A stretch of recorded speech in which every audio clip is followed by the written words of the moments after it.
कौन है छठी मैया? छठी मैया की पूजा की शुरुआत कैसे हुआ?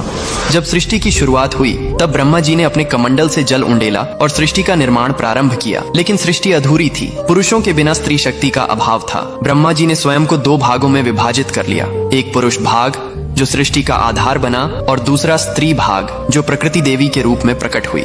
यह प्रकृति देवी ही सृष्टि की अधिष्ठात्री थीं, जिन्होंने स्वयं को 6 भागों में विभाजित कर लिया। इन 6 भागों को षड्मातृकाएं कहा जाता है, लेकिन छठी मैया का स्वरूप इनसे अलग और विशेष था। वे ब्रह्मा जी के मन से उत्पन्न हुई। मार्कंडेय पुराण में स्पष्ट उल्लेख है कि सृष्टि के छठे दिवस पर ब्रह्मा जी ने उन्हें जन्म दिया ताकि वे संतान की रक्षा का दायित्व संभालें। ब्रह्मा जी के मन से उत्पन्न हुई, इसलिए मानस पुत्री कहलाती हैं। ब्रह्म वैवर्त पुराण में बताया गया है, जहाँ छठी मैया को सूर्य देव की बहन बताया गया है। सूर्य देव ने अपनी बहनों की रक्षा के लिए छठी मैया को विशेष शक्ति प्रदान की। कथा के अनुसार जब सूर्य देव अपने रथ पर सवार होकर आकाश में विचरण कर रहे थे तो राक्षसों ने देवलोक के बच्चों को नुकसान पहुंचाना शुरू कर दिया। सूर्य देव ने अपनी छोटी बहन षष्ठी देवी को बुलाया और कहा, हे बहन, तुम्हें संतान की रक्षा का भार संभालना होगा। मेरी किरणों से शक्ति लो और पिशाचों का संहार करो। छठी मैया ने तपस्या की। वे सूर्य की किरणों के नीचे खड़ी रहीं, जल अभिषेक किया और ठेकुआ गुड़ गेहूं का प्रसाद चढ़ाया।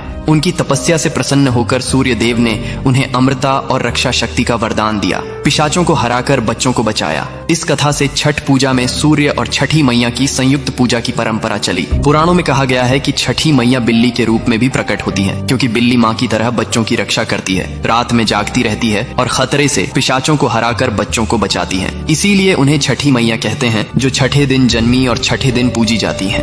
कमेंट में लिखो, जय छठी मैया। Download ShareChat.